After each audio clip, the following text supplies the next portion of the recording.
tumbling down. What a weekend. And it all really kicked off. It was happening before that. We've been talking about it forever. But it all kicked off with the bad jobs report on Friday. And that report, because we are all incestuously intertwined, has traveled around the world.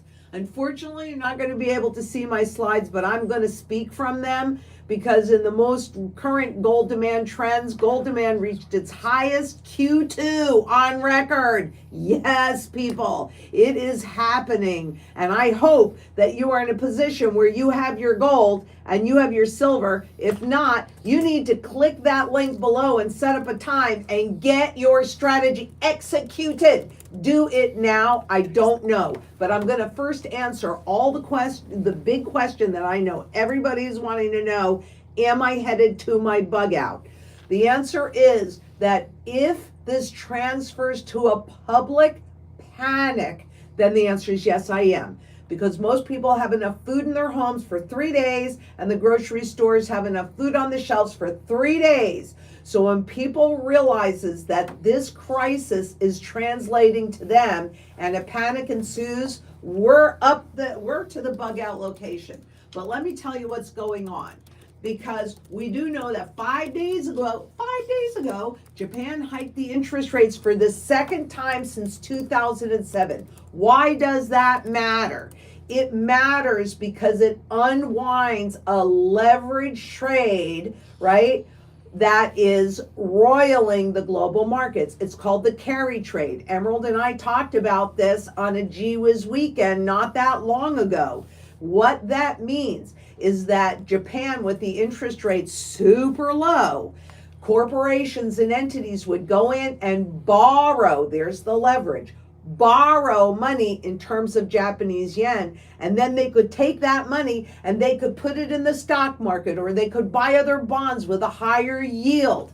That's the yen carry trade, and that is what is unwinding right now. So they can blame this, they can blame that, but the reality is these markets are so corrupt and so convoluted. Let me just move on to tell you what also is happening. Because that yen carry trade is sinking the Nikkei, who had the biggest 2-day drop in history. Now let me put that into perspective for you, because we know that the Japanese central bank, the Bank of Japan, is the largest owner of equities and bonds in their markets. So the fact that what individuals or I'm going too fast here. Other institutional investors are selling is overwhelming the Bank of Japan. What is going to happen with that? I don't know. But it is going around the world. This is even larger drop than Black Monday on the crash of 1987. I was there. I was a new stockbroker just about a year into it. Was the best day that I could have ever been a stockbroker, because there is no safety but one place, and it's right here, guys. This is where the safety is. And you notice I'm not saying on the spot gold market. We're going to talk more about that. I'm saying in the physical gold market, because like we've been having all of these technical glitches, right? These glitching, I don't know what's causing it. They're going to tear this whole studio apart. Adam and Arthur are going to tear this entire studio apart and try and figure it out. It's kind of interesting that it's happening today. And it's not just happening to us. It's also happening at Schwab and Fidelity. A little bit more on that. But the global sell-off intensifies as traders see multiple risk. So you know how we've been talking about the yield curve inversion? The 2 and the 30-year uninverted. That is another kickoff signal to a recession.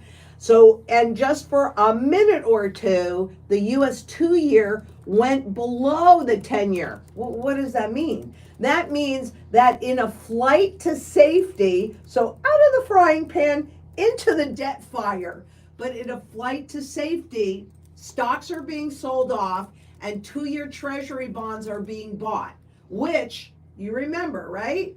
Which as they're bought, that pushes the interest rates down, right? And the yield and the bond price up. So that's what's happening with that. And that is a very big deal because this is a very radical inversion. At the same time that we have the sham, there's a technical indicator, which I had all set up to talk about, and I really want to do it once I can show you the PowerPoints. But there are so many triggers that are going off right now that this could be the big one. The selling is across the board with just under an hour, right, until the market's open. Well, the market's already open. They opened down really huge. And by the way, you know how we were talking about the lack of volatility in the stock markets via the VIX, which is the fear gauge? Well, that's jumped the most since 2018 when entities anticipated another problem in the global debt markets. So it got up as high as 80, which is pretty close to where it was in 2020 as the Cerveza crisis was unfolding. This is serious, people. If you don't have gold and silver, you really want to make a different choice right now because Fidelity has been out in the last, I wish you could see this, and we are going to still post, I don't know where, but we'll figure out where we're going to post all of these images so that you can see it, because outages are spiking huge in the last 24 hours at both Fidelity and Charles Schwab. And clearly we're having our own problems here. Wall Street's bears warn on economic growth risks to stocks. Duh. The stocks have been underperforming. We just had those big seven. Remember we talked about the herding mentality? Well, guess what? It works great on the way up. It makes leverage easier. In other words, the ability to borrow more to put into the system to keep things moving up, but it kills you on the way down. You know what has no counterparty risk or debt attached? Gold, silver, not the spot market contracts. Those are all risks, but physical in your possession. This is exactly what we've been talking about. Let's see, what does it say? But I also want you to know that the strategy team at JP Morgan Chase & Company is among the last standing high profile bearish voices in this year. So they've been telling us that things are going to get bad, and now they're still saying that. But wow, interestingly enough, I'm coming back to this in just a second. It's not just the stocks that are imploding. It is also the crypto world. When I grab this, I'm looking at Coinbase down 19.8% today. I'm looking at, Marathon Digital Holdings down 19.26%. And then, I can't tell, Riot Platforms down 14%. But don't worry, because Goolsbee, that is a Fed president, says that the Fed is less reactive than the markets. So they're not going to stay calm, stay in the markets. What are you worried about? How about everything? Because everything is imploding, right? Except for the flight to safety in the treasuries. And even though spot gold is down to meet margin calls, right? What's a margin call? Okay, people borrow to buy stocks. When they hit a certain level, and they can borrow up to whatever it is, 50%, 90%, whatever that level is that they borrowed against. But with the massive drops like 10%, 20% that are in the markets, when that drops, if they don't have enough money in that account, enough equity in that account, well, then they have to come up with more equity, either by making a deposit into the account or by selling off what's in there. So more stocks, selling that off to raise that cash. But that creates a doom loop where you are selling more to raise the cash that pushes the price of the markets down. So then you're forced to sell more to raise more cash that pushes the price in the markets down. Do you see what I'm saying? And that's why I call it a doom loop. So everything is imploding, some less than others, because the U.S. Treasury yield below the 10-year for the first time. This is huge. And in the meantime, what do you have? You have calls for the central bank to pivot, to bam, drop those interest rates down. Now they're saying they're not going to do it. I don't know. But be careful of what you wish for, because when they do it, if they do it into this crisis, then you know they are also panicking because they're clear that they are losing control. Now, once the public gets that, that's when the public confidence is gone. That's when we, in our community here, where we're headed up to the bug out location, because the tech stocks are leading them down. Apple, Amazon, Alphabet, Nvidia, and at the open, there was a gap that was created between the close price on Friday and the open price this morning. Technically, you can anticipate that gap will be filled. I can't tell you exactly when, but it could happen as early as this week. And what that creates is what's called a dead cat bounce, okay? Don't be fooled by it, because the same JP Morgan trading desk says, we're getting close to a buy on the dip opportunity. Now, what is that buying on the dip? Okay, the markets implode. The Federal Reserve rushes in to create a whole bunch of more cheap debt and more money to go into the stock market to push those prices up. But is that really a good thing? No, it is not. Do not be fooled by it. JP Morgan, thanks. They play every side of this desk, and whichever way you're playing, they're just the opposite. Guess who's making money? Guess who's not? As the sell-off in global stocks intensified Monday, JP Morgan Chase & Company's trading desk said the rotation out of the technology sector might be mostly done, and the market is getting close to a tactical opportunity to buy the dip, because every time the market started to implode before, the Fed unleashed its money machine. Will they do that again? Probably so. My bet is yes, they will. But it's too little, it's too late. And even if they do, and even if that pushes the stock market back higher, every time they do that, the value of what's already out there drops. And guess what that means? That means higher inflation, a lot higher inflation. Can you deal with that? Do you see why you have to have sound money, physical gold, physical silver in your possession, period? Because it is, remember, the Biz Money Flower, it is the only area, the largest area that is not in the purview of the central banks. It is sound money, real money that holds its value over time. They can do anything they want with those spot markets. That's contract. And you want to talk about leverage, $150 controls 500 ounces of gold and 5,000 ounces of silver. Leverage is unwinding. It is unwinding now.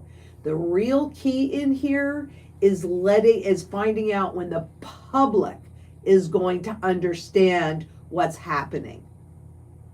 Because while everything is down, including the spot market for gold and silver, those are down the least, much less. So, are the cryptocurrencies now being tested? I think I have the image, I do, of, a Bitcoin in gold. Guess what? This is not this, period, not.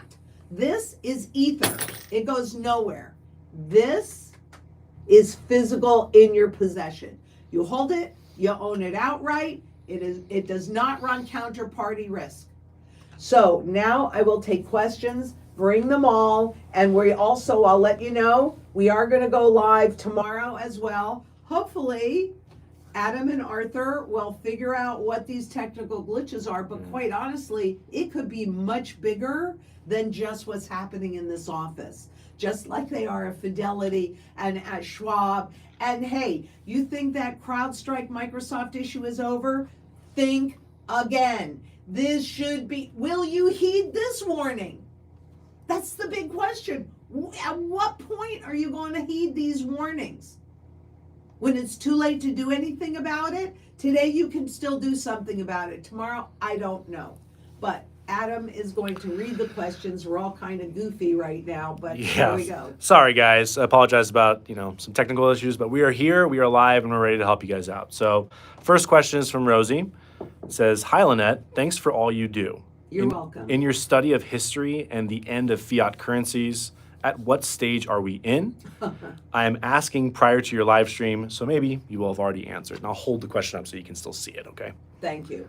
We are in the end stage of this fiat money experiment, this Ponzi scheme. End stage. How long it can be dragged out? This could be the end of the end, where it starts to become obvious to everybody. So I hope you're ready. I hope you have lots of gold and silver, plus food, water, energy, security, barterability, which for me is about silver, wealth preservation, community, and I hope you have that community piece done, as well as shelter. So I'm sorry, we are at the very end stage. This is really what I've been trying to teach you guys, is how to recognize what that end stage looks like. It's just like, it goes back to my 9.5-year-old granddaughter. I'm just gonna shut this. It goes back to my 9.5-year-old granddaughter versus me being 70 in October. You recognize that I'm an older woman and she's a young girl. It's the same thing with currencies. So I'm sorry, but we're in the end stage.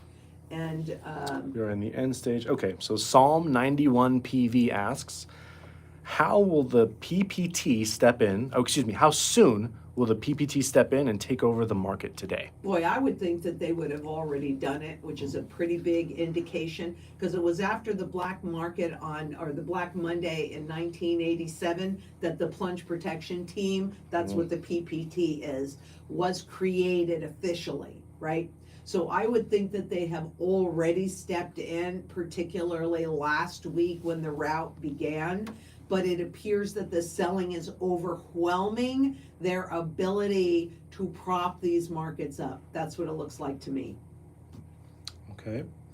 And the PPT, can you tell me a little bit about that? Like, what did they? Well, the plunge protection team is created, like, there's a whole bunch. There's the central bank is part of it. The Treasury Secretary is part of it. I think there's like 4 different parts of it. I'd have to look that up again. It's been so long. Yep. But their job is to avoid what happened on Black Monday in 1987, right? Mm-hmm. And I'm telling you, it started out like a normal day. Best day I could have ever been a stockbroker. So it started out a normal day. I went out for lunch at probably about 11:30. I was in Florida at Shearson at the time, because I wake up early, so I get hungry early. And when I came back after lunch, it was all Hades had broken loose. At that office at Shearson, there used to be 2 large rooms with 2 huge TVs. That was before personal computers. So they had what was happening in the market scrolling on the bottom. Usually you'd have, maybe a half dozen, typically all men, sort of milling around and chatting, etc. When I came back from lunch, that place was packed. At the reception desk, oh my God, that poor woman, the phones were ringing off the hooks. I went in the back because the offices were in the back, so you couldn't see them from the front. Literally, there were no stockbrokers at their desk. I'm like, what is going on here? They were literally under their desks, not taking phone calls. Was the best day of my career, because since I was so new, I had been recommending treasury bonds and gold. So I didn't have anybody calling me, but I did have this really wonderful client in Texas. He owned a small savings and loan and lots of oil wells. And he had me on what was called a squawk box in the middle of their conference table. And so with all of his mostly oil wildcatters, so these guys are very aggressive, and they're going, what's happening with this? What's happening with that? Well, I was giving them the blow by blow. They couldn't get a hold of their stockbrokers. That made my career. But they are the ones that taught me how to read the technical language of the markets. It was those guys that I give that credit to, because afterwards, I mean, the level of volatility, crap, we were buying stuff on Monday, we were selling it. I mean, it was fascinating. That is how I learned how to read the technical language of the markets. So yeah, this is definitely, the plunge protection team was created to avoid what's happening. We're gonna see if they have the ability to do it. My bet is they're already in there trying. Yeah, thanks for explaining. We had some questions about the PPT. I didn't know myself, so thank you for explaining that. Patty Lanzer asks, what is the deal with all the fake/paper gold and silver? It was supposed to all be eliminated. Hiking up the prices of metals? You told us that over and over. Did that happen? Well, first of all, I never said that they were going to eliminate the paper price of gold and silver, because that's used as a tool to keep you away. It's a perception management tool that is designed to help you how you perceive gold and silver. And when you think that it's not really doing that much, but then you see the stock market or the bond market moving, you go, well, that's where I want my money. I don't want it in here. So I never said, nor do I think that it will be eliminated, because they're going to constantly want to manipulate you into moving forward in a way that supports their goals, which is with intangibles.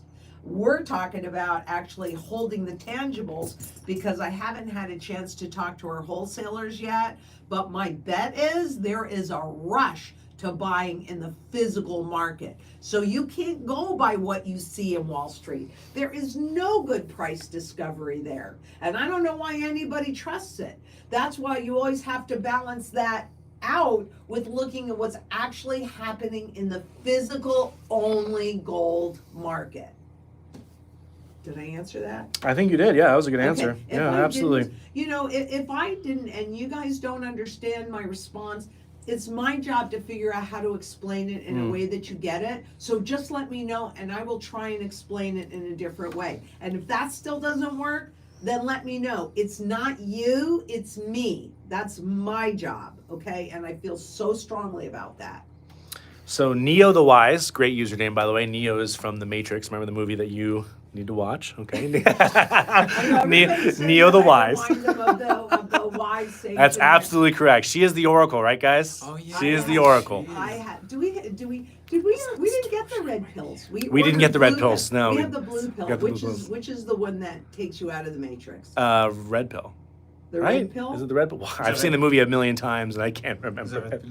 It's the red pill, yeah, because the blue pill puts you back into and keeps you we're normal. not going to pull out the blue pill. Yeah, no, we're not getting any blue. No, I want you Jones out had of the one. matrix. Yeah. I want you to see what's really happening so you can make educated choices. Absolutely. Okay. So Psalm, yeah, we got a bunch of people saying watch the movie, but also Lynette is the Oracle. That's what Psalm says. So yeah, absolutely. Yes, Dora, Oracle Lynette. Exactly, guys. Exactly. Okay, so here's the question from Neo the Wise. Ready? What's the easiest and cheapest way to move pre-1933 precious metals across country borders? That is a really good question. And it kind of, again, it depends on what you're trying to do. But like this 1 ounce gold coin, it has a $20 face value. I can tell you right now, in customs, you can bring $10,000 worth of anything across the border, whether it's cash or it's gold. They're going to use the $20. But there are some airports that are easier to go through and make that so. You just want to ask for a private viewing, and this is your personal and private collection. So depending upon how much you want to move across the border, then, and we're working on this. Understand, we are working on being able to take this globally, but depending upon what you want would determine what level of quality, mint state, that's the level of blemish, and because they're all 22 carats. So I mean, that's the easiest way to do it, because it's your private and personal collection, and you can bring as much across as you want to, because they're only going to know the $20 face. Again, one more question. Not one more. Sorry. Okay. Another question from June and Dick. Let's see here. Do you expect the market to have rapid decline or slow step down? Right now, I would say rapid decline, but I would also say a dead cat bounce. So, in other words, again, right, a gap down. So it closed up, the market's closed up here and then opened down here, and that creates that gap that I've shown you, right? So I think that today, anyway, the momentum is huge. The momentum is huge. So I would expect a really rapid decline. The plunge protection team will go in and try and moderate that like they did on the open. It was down, the markets in the US were down a lot more in the open before the open, and then they kind of gave back some of those losses, but then the last time I looked at it, it had accelerated again. So I would think rapid, but then maybe toward the end of the week, maybe tomorrow, I don't know, we'll have to see. Then it is quite possible, probable, just like JP Morgan is going, buy the dips, right? That we could see the rise go up to close that gap before heading down further. But slow and steady, that's what they were trying to do, right? A soft landing? I don't think so, you guys. Welcome to the hard landing. Just want to say again, thank you for everyone for being here. I know we have some issues today. Really appreciate audio it. might not be perfect. I'm very sorry about that, guys. We're streaming off a phone in survival mode. You should have heard us earlier. Lynette sounded like a robot. Domo Omegato, Mr. Roboto. Almost happened. Okay, so let's from the 80s. Yeah, well, that's how I heard it when I heard it. When I replayed it, I was like, oh my gosh, what is happening? Where's my hat? That's right. So Richie Luxury, hey Richie, by the way, Richie. Appreciate you being back here. What are the key indicators we should be watching this week? Oh my God. The key indicators that I'm going to be watching, I'm definitely going to be looking at the velocity of money, because that for me is a real key indicator anyway. I'm going to look for a Fed pivot. You know, how long are they going to keep these rates up? Because basically this is the markets globally testing the global central banks, right? What created this? I mean, look, the markets have been overvalued for such a long time. The yield curve has been inverted for the longest time in history. They want you to think that that's normal behavior, that things are going to turn. But actually, we'll pay attention to the VIX. That's the volatility, the fear index, to see if that can pull back down, because it got as high as 80, which is where it was when the whole world stopped back in 2020. So I'll be watching the VIX, I'll be watching the velocity of money, I'll be watching obviously what the Federal Reserve and the other global, what's the Bank of Japan going to do, right? Are they going to keep these rates up, or are they going to lower them? You know, they get the markets used to these really low interest rates. They force banks, they force institutions, they force retirement funds into buying all of this garbage, all of this debt at super low rates. Then they raise the rates. Oh yeah, that's going to be a soft landing. Not.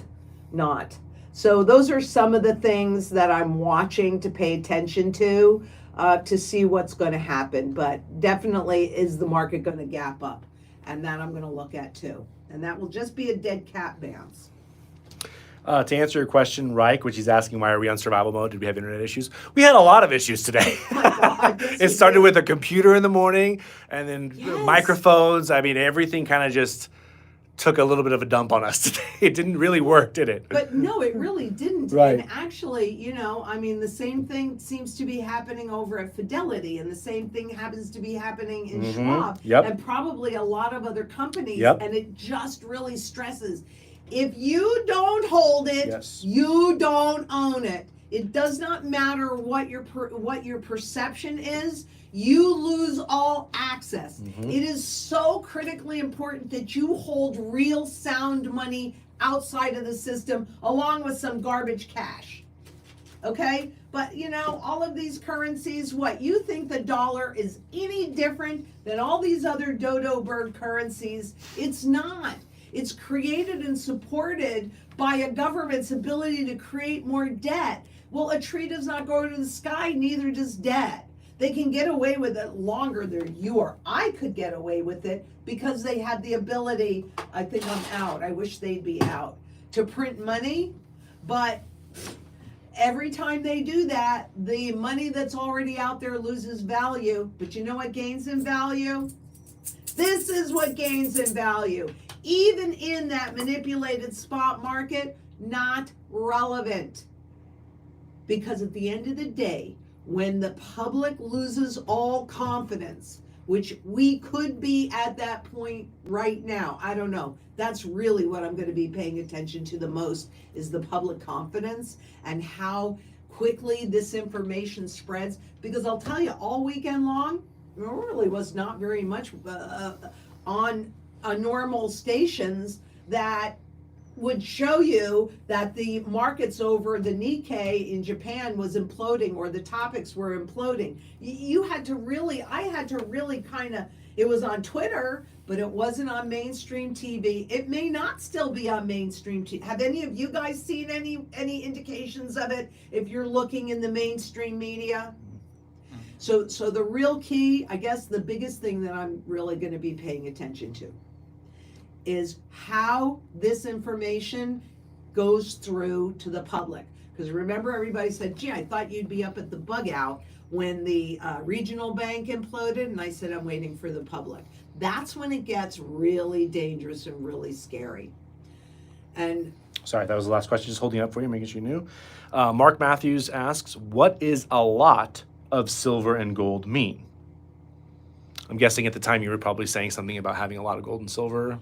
okay. So what do you think that means to you? Okay, well, for me personally, I have enough silver in my portfolio to maintain my standard of living, meaning if I've got to buy like gas or I've got to buy something locally for 10 years for me and both of my children. And I probably have more than that, a little bit more than that anyway, but you can't have too much. As far as gold is concerned, well, I have that level of barterable gold, like this kind of raw barterable pre-33 coins and pre-68 foreign coins, that again goes into my barter position, and I have enough of that. That's for like paying property taxes. That's for like if you have, God forbid, but if you do, a chronic illness, things like that. So if you're talking to one of our strategy specialists, right, then they're going to be able to help you define how much of a barterable position do you need, how much of that should be in silver, how much of that should be in gold, and then beyond that, look, right now, all of these income producing, first of all, we don't know who's going to survive this debacle, so we'll find that out. But you still have all these income producing assets that are severely overvalued, and you've got gold and silver that's severely undervalued. That's going to flip-flop. And when that flip-flops, you want to be able to take some of the gains that you got in your gold and convert it into those other income producing assets that you cannot outlive, but that can also live as a legacy to your heirs, if that matters to you. But it probably matters to you that you don't have, that you cannot outlive that income. Critically important, critically important. Just want to, we've had some new people join, so I really appreciate everyone. There's 1,200 people in here today, so I want to say thank you everyone for being here and dealing with our tech issues. PD Morrill, I know you're in here all the time. I really appreciate you being here. And we're going to do another live tomorrow. Yeah, we're gonna have another live tomorrow. We had some tech issues today, PD, so we're on a phone streaming this. So I apologize. That's probably why you hear audio all crazy. It's just kind of how it is at the moment. We really appreciate everyone working with us, and thank you so much for being here with us today. Absolutely. The next question is from Patrick Lopez. It says, "Hi Lynette, what do you think of the CBDC, and what will it look like? Do you own any crypto?"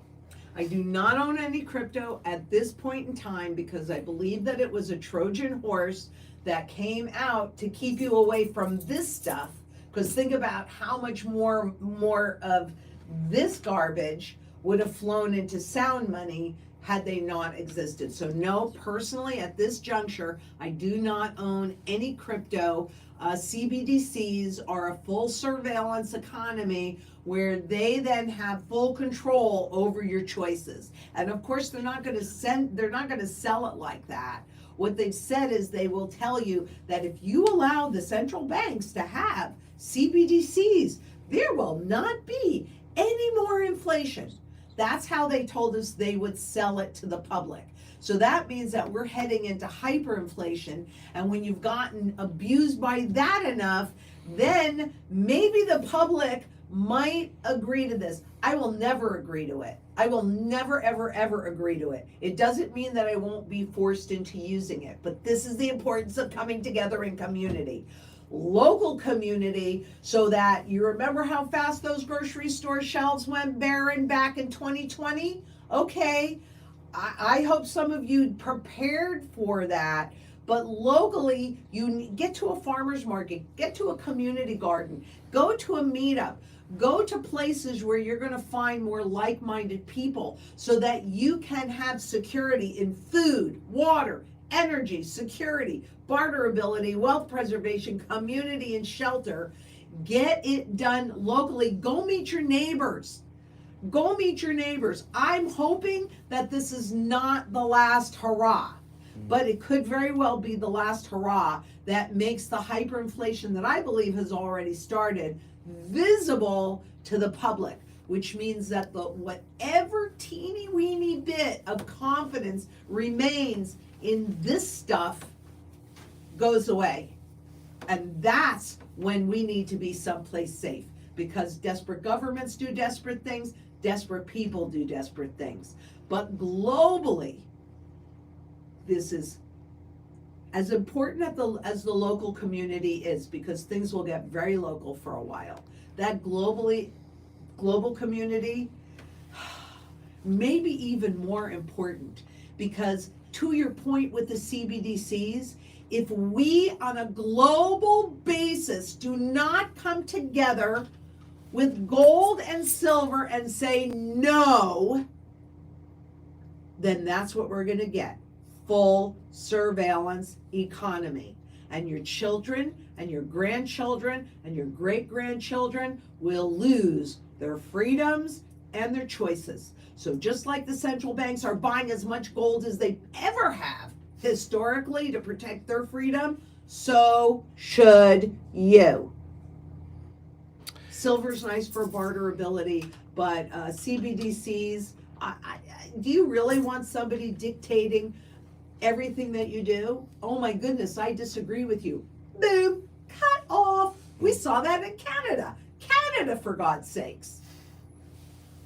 So yeah, that's how I feel about it. Yeah, there was like a huge dip today. Obviously, you talked about that, but you know that panic rush for liquidity, right? To make sure that your cash isn't just stuck into some imaginary coin somewhere on the internet. That, I mean, What do you mean? Are you talking about the we're talking about cryptocurrencies? Bitcoins and cryptocurrencies, and the CBDC. It's all kind of the same problem, right? Well, it's all the same problem. Well, it's similar. If the ethers and the Bitcoin were a Trojan horse to get you comfortable, because they have to make that transition as seemingly normal as possible. So that's what that was about for me. And yeah, if you have your money in anything that's intangible, crypto market, stock market, bond market, take your pick, derivatives, ETFs, mutual funds, REITs. I mean, there's a whole laundry list of garbage products that Wall Street's created to put you in. And guess what? How do you think that the people over at Fidelity and Schwab, when they can't log in, so they have the same kind of technical issues that we had today, right? If you don't hold it, you don't own it. I don't care if you've got it on a little thumb drive, you can't use it. If the grid goes down, if the system goes down, if they push a button and say nope, you've got to have a certain level of cash outside the system as your very first line of defense.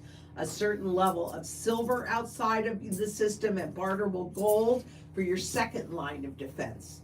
And then you've got to have really, and for your mortgages and all of those things, that is a different level, but it's a very low quality level, which means higher population, more of them that are known to exist, and higher blemishes to pay off that mortgage. I mean, it's a layered strategy is what it is, to help you deal with wherever we are as this hyperinflationary depression evolves and takes us to the next side. I want us to have a seat at the table in the new global financial system. And I want it to have a component of gold. And I want that gold to be convertible. I don't know if I'm going to be able to do that, but together, because I'm only one person, what am I? I'm nothing. But if we all come together and we convert this trash into sound money, we can make a difference. That's the one thing that I've seen over and over again. We can make a difference. I've seen a lot of questions, Lynette, asking about, are you going to tell people when you're going to your bug out location? Heck yes, I am. Heck yes, I am. And on that note too, someone asked, let me get the name real quickly. Someone asked a really good question about transferring your stuff to that bug out location. So Bellicose Hyperbole 737, silver is so heavy, what if I have to bug out? So what are you doing with your silver? Are you hauling all your metals to the bug out location? Well, first of all, I think you should be well diversified wherever it is that you are, okay? And it kind of depends, because my personal bug out location is extremely local. So without, obviously, there are things that I don't want to say on camera because you don't know who is listening. But the answer is, you don't need everything with you.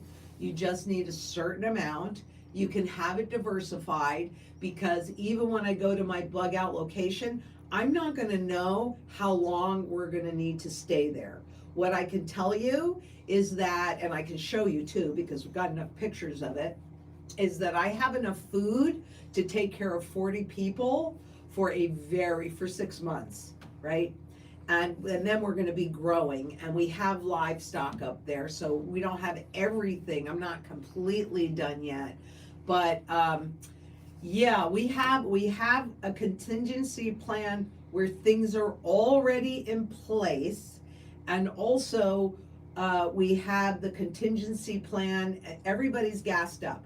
So let me tell you right now, go get gas in your car, top it off, make sure that you can get out of Dodge like that, because people have enough food in their refrigerators for 3 days, enough food at the grocery stores for 3 days. So we're going to have, I think, a window of opportunity to get to where we need to go. But I also have chickens and ducks and quail and turkeys and different things down here. We have 2 large dog crates. They will be going, those crates will be filled with our birds going up the hill. But I already have everything up there. You know, I've been working on this for a very long time.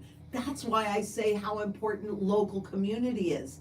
Because if you don't have this opportunity or established like I've been, able to do, and it's funny too, because I just had this conversation. I have this conversation regularly, actually. And I just had this conversation last week before things started to unravel. And it's like, because right now, I could definitely handle 40 people in the community. But a lot of that would be sleeping on the floor in the large cabin, which is not ideal for me. So I would like to have more homes built, more to be able to accommodate more people. But could I do it right now if I had to? Yes, I can. And food was the single most important thing, because I could deal with people sleeping on my floor. I can't deal with people being hungry. So but yeah, I will let you, I promise. That's why I came on this morning, because I knew everybody would be wondering that. I promise I will tell you when I'm headed to my bug out. I promise I will. But you need to get whatever it is that you can get finished up, get it done. Please heed this warning. I'd rather be 10 years too early. I don't care. I don't want to be 1 second too late. Jam 2.1 asks, what is the best place to put $1,000 today other than metals? Food, water, energy, security. If you don't want to do, and barterability, I mean, my eggs, liquor, toilet paper, I mean, all of that is barterable. And it's not going to preserve your wealth, but spending time in community and yeah, that's it. Food, water, energy. What are you doing to protect that for you and to generate security in those areas? Budman, hey Budman, welcome back. Hi Lynette, always love the content. Thank you. Can you explain what is happening in Japan and why it affects us so much? Ah, yes. It's called the yen carry trade. This is so much deeper than what I'm going to tell you, and I've spoken about this for so long. But remember, Japan's bubble burst at the end of the 80s and the early 90s. And you saw residential real estate drop 85%, commercial drop 95%, and they went into what they call a deflationary period, trying their very best to be able to raise interest rates, blah, blah, blah. They're the ones that created all of these zombie corporations, right? And zombie corporation is a corporation that has not earned enough money to pay all the interest on their debt. Forget the principal, they aren't even touching that, for at least 3 years. And because the banks don't want to show that on their books, what they were doing is loaning them more money to keep them in business. That kind of thing spread around the world. The Bank of Japan showed the world how to manage a deflationary period. So what a lot of entities did all around the world, since the Bank of Japan was the last one to have negative interest rates, they would go in and borrow money from Japan, the Bank of Japan, and then go anywhere else in the world and buy stocks with it or buy other higher yielding bonds with it. But they have recently raised that interest rate 2 times in the last 7 years, something they have not done. And so that carry trade is unwinding. So that means that all of those entities that borrowed in terms of yen are undoing that trade. And again, that creates this doom loop where it has an impact not just on bonds and that carry trade, but on the global stock markets, right? So that's really the whole piece. The Japanese yen had gone to its weakest level ever, remember? But then it started shifting and going higher as the bank. This is the thing, and I know that it's really kind of hard to wrap your brain around, right? But here's the theory. The theory is that if interest rates are higher, then you would much rather lock in that higher interest rate on what they want you to believe is a risk-free, so a government, a sovereign debt instrument, right? You would much rather have that than say, buy gold that doesn't give you a yield. That's the theory.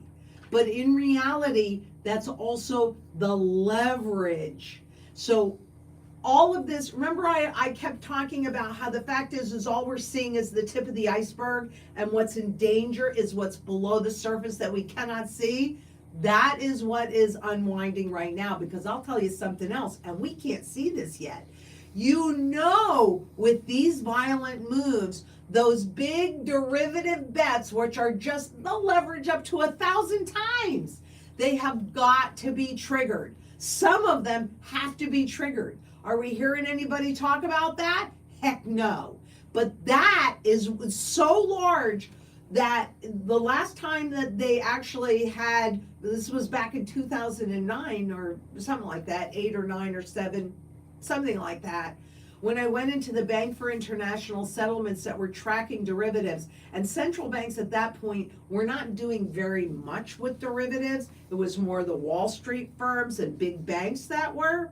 And when I went in there and I counted the level of derivatives, it was 1.4 quadrillion in notional value, which means we have no idea. Admittedly, all of these major entities, the BIS, the IMF, the Federal Reserve, the FDIC, the World Bank, I mean, all these guys openly admit that they have no idea of the true value that is at risk.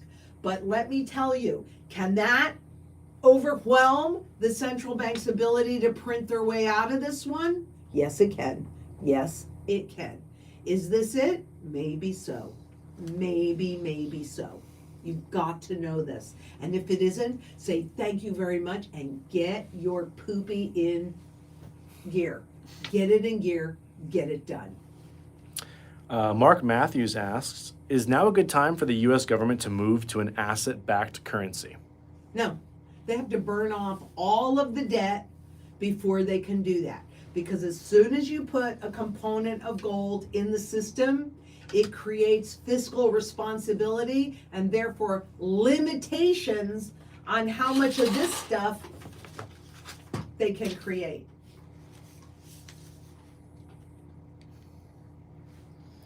Is that it? Nope, sorry. Okay. Not My Monkey, Not My Show asks, market crashes, so how do I specifically use and cash my gold and silver? Thank you, and I love your program. Thank you so much. Well, number one, at this juncture, you would sell it back to whoever you bought it from, right? And they would then convert it into whatever that current currency is. So if you're in Japan, then you're going to get yen. If you're in the US, you're going to get dollars. Okay, so that's how you do it. And then you would use that fiat money to buy whatever it is that you need.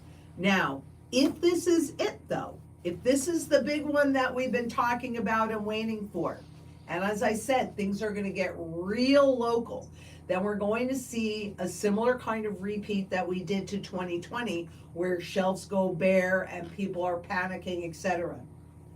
Silver is first it's the cash, right? First it's the cash because that's the most recognizable. That's your first layer of defense. So you want the cash out of the system. The cash that they call cash in the wild, because it doesn't yet have that chip in there that will track the interest rates, including the negative interest rates.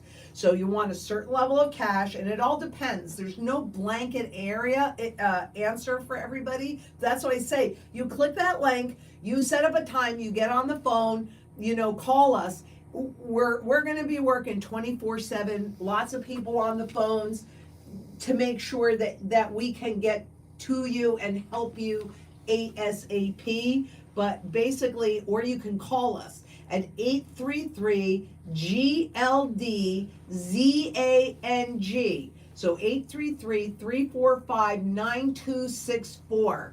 You can do it in person, you can do it online, you can click the link, you can click the QR code, whatever it is that you need to do, get it done. I hope you're going to be a little patient with us, but I'm going to tell you, we're all going to be pedaling as quickly as we can. Even if we need to utilize people that are not strategy specialists, but to get you set up with an appointment to get this done. We'll make it happen, I promise. Randy Miller asks, so U.S. minted gold coins are only considered $20 per coin? Pre-1933, because at that time, gold was fixed at a rate of $20.69 actually. So yeah, they have a face value, and it says it right on the back. What does it say? $20. $20. There it is. It's right there. Okay? The new coins, and I do have one bullion coin, so maybe you can take a close-up of it. No, that's the double. This is the eagle. Okay? This has a face value, so this is a new bullion coin, American Eagle, and this has a face value of $50 because the official U.S. price of gold is $42.22. Jean Louis Lalonde, sorry if I butchered your name there, Jean. To what extent are you worried by the commercial real estate collapse? Well, I look at it more like an opportunity, to be honest with you. We don't know where all the dust is going to settle in this yet, but we are seeing like huge moves in like Manhattan and San Francisco and even in Florida. I mean, not just the commercial real estate, but also apartment buildings and single family homes. It's going to happen as well, and it is happening in some areas, not in other areas. But I'm not really worried because I have this. So all I do is I'll drive around, and if I'll see something that I think I might want to own, like, I don't know, parking lot by the Capitol building or the Key police station or a big apartment building, I'm going, do I want to own that? And I'm paying attention because I have enough gold that easily, remember, globally on average, it simplifies it a lot. I've done videos on this before. 25 ounces of gold buys an entire city block, buildings and all. It is a huge part of the strategy. And by the way, you can't have too much of this.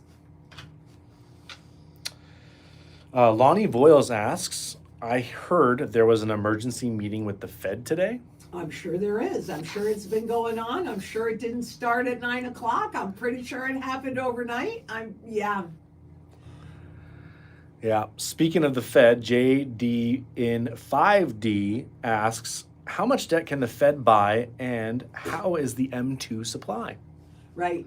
The Fed can buy an unlimited amount of it. Now keep in mind that it used to be that the central bank buying the government's debt, because what they're doing is they're monetizing the spending, that was frowned upon. Only third world countries did that. Certainly not the big, wonderful US of A, except that the Federal Reserve started doing that back in 2000. I'm pretty sure it was 2000. I have to look. December 18th or something like that.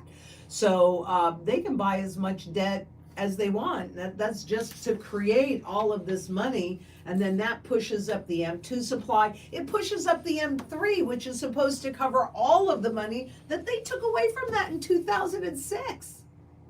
Isn't that good? Because you don't really need to know how much money they're creating. Not even that I would think that would have even been honest, but it would be more honest than no information at all. So the M2 supply is probably about to skyrocket, and maybe Arthur, can you write down a little note on a sticky, and I'll pull that chart and I'll show it to you tomorrow.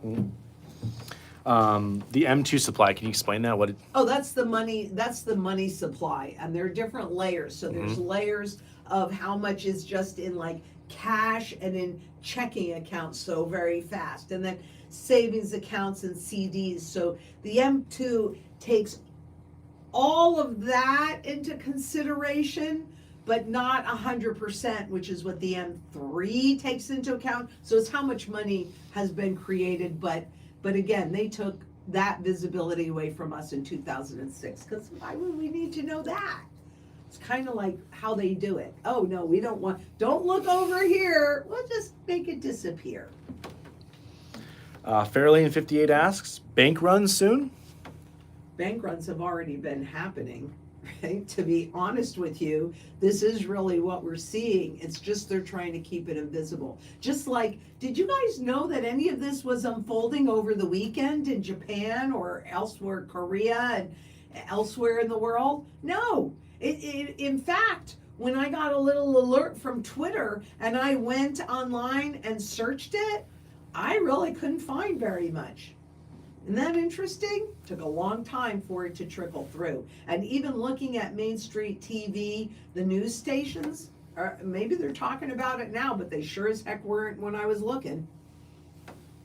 Keep the public calm. That's why I sit here and say, you will see me go to the bug out location when the public reacts. When the public reacts to this, that's when I'm going to get the Hades out of Dodge. And yes, I will let you know.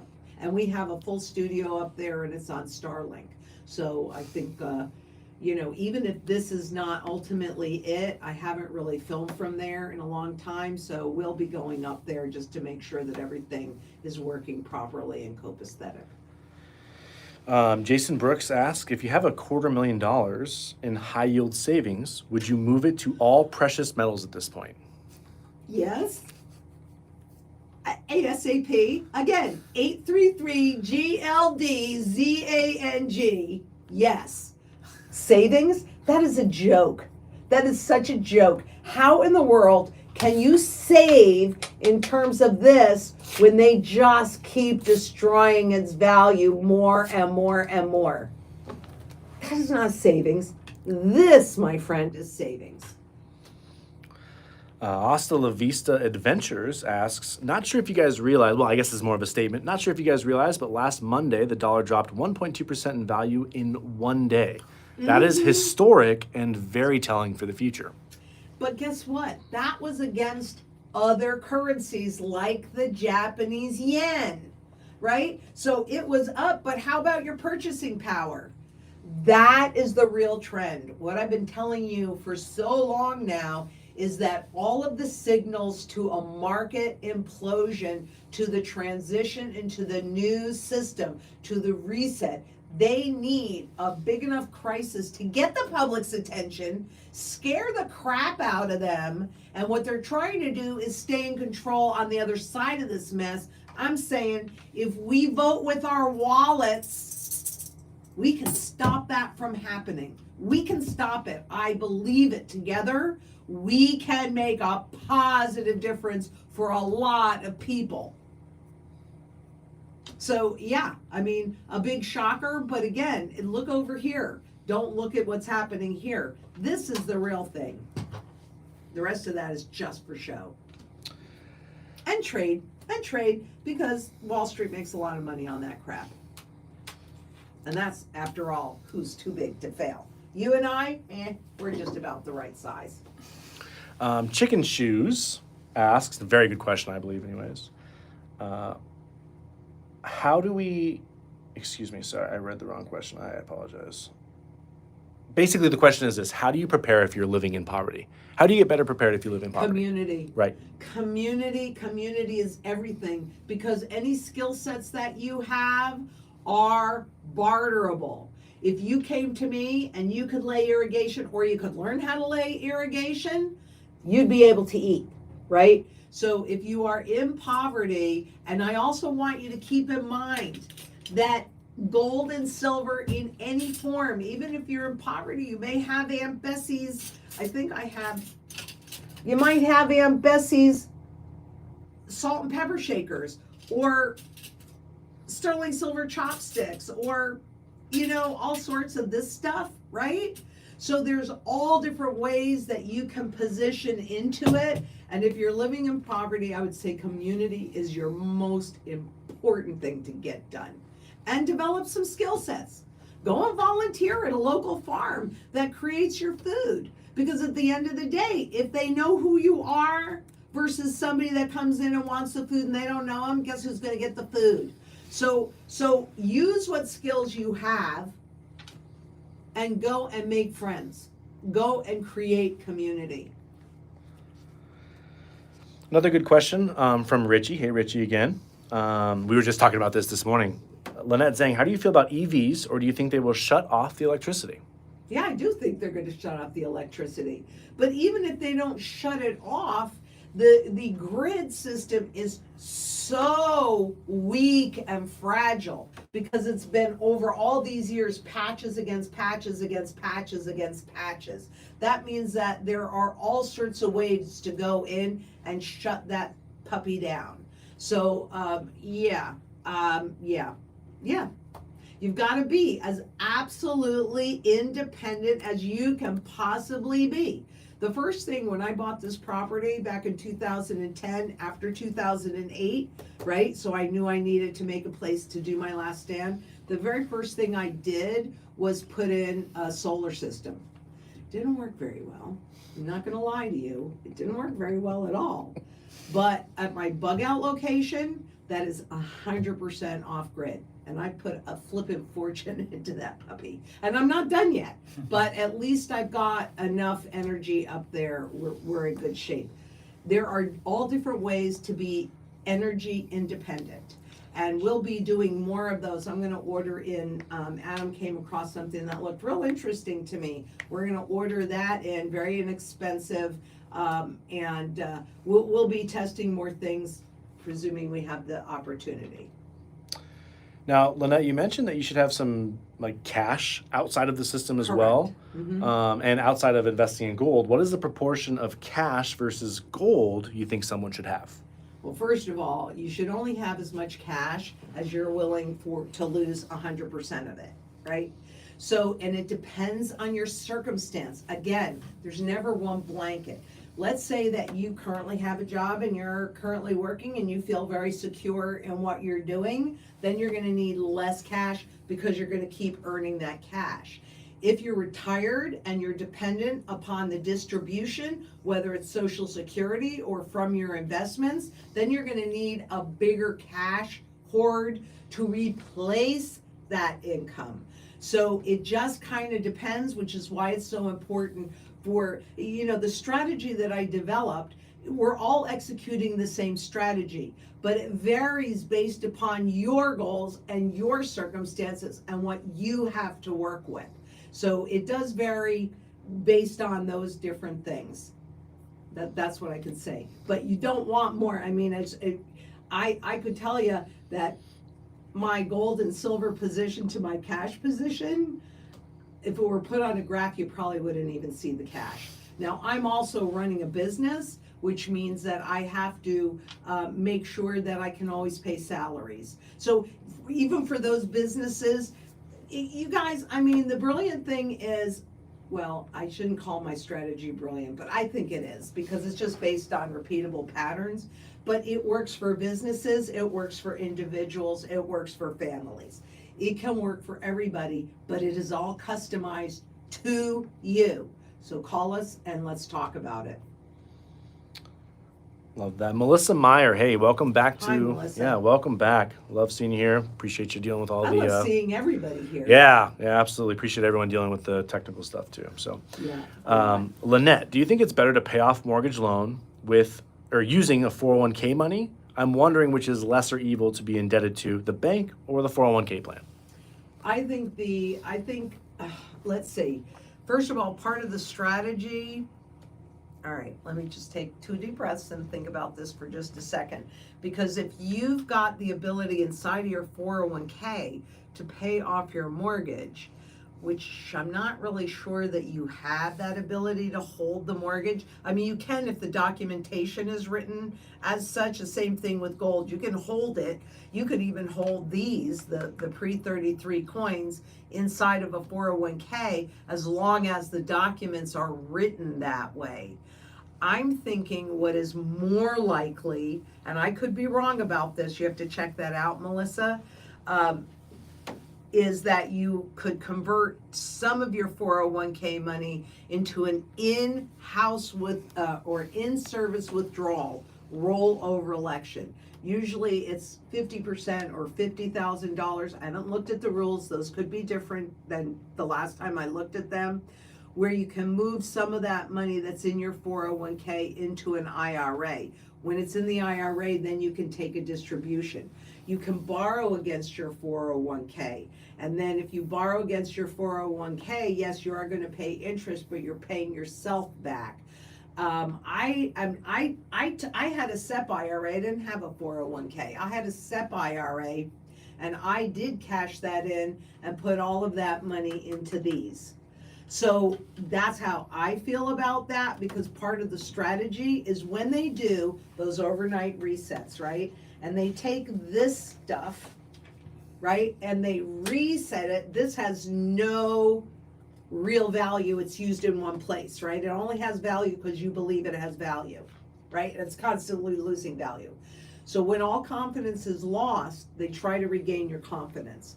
So they will revalue gold, and every central bank has a gold revaluation account.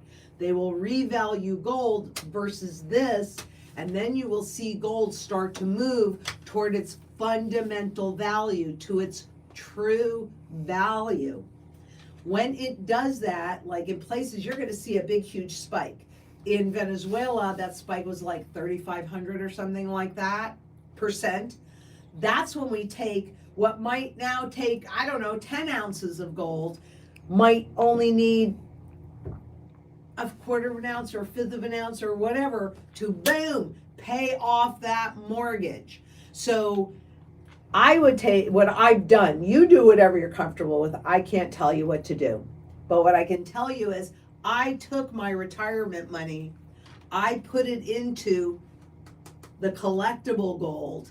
And my intention is, the only reason why I still have a mortgage is because I want to execute this strategy for myself.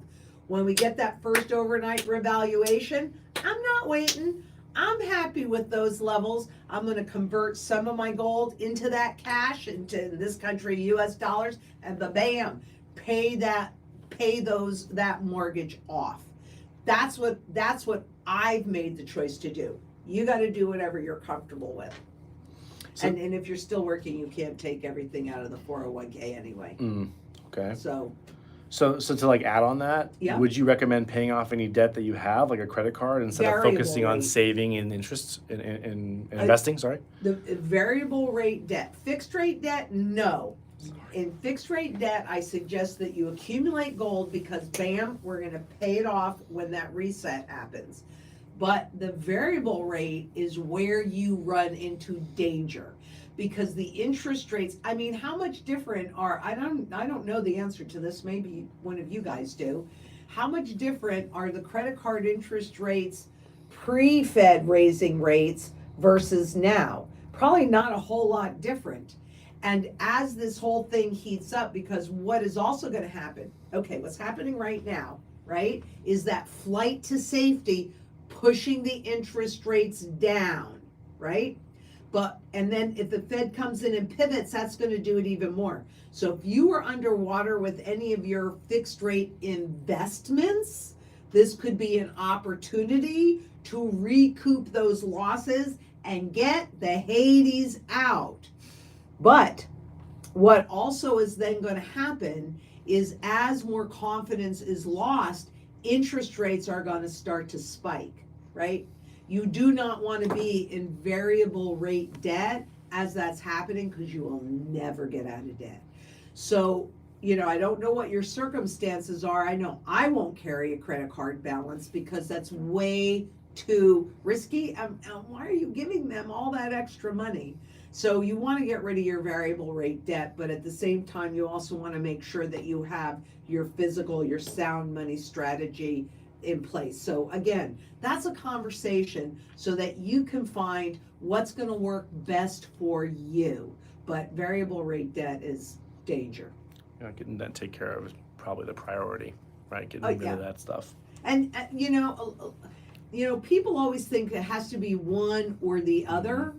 And maybe it is, because we have to see how this unfolds this week and whether or not this is it, whether or not we have now just lost all choices and the rest of the world just doesn't realize it, or the public, I should say. The public doesn't realize it yet.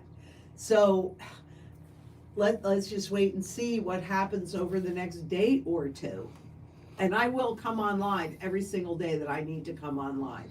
So any questions that come up for you guys, just jot them down. Just keep a pad and pencil next to you, or your laptop, or whatever. Jot them down and just bring them to the lives, and I'll stay on as long as I need to answer the questions.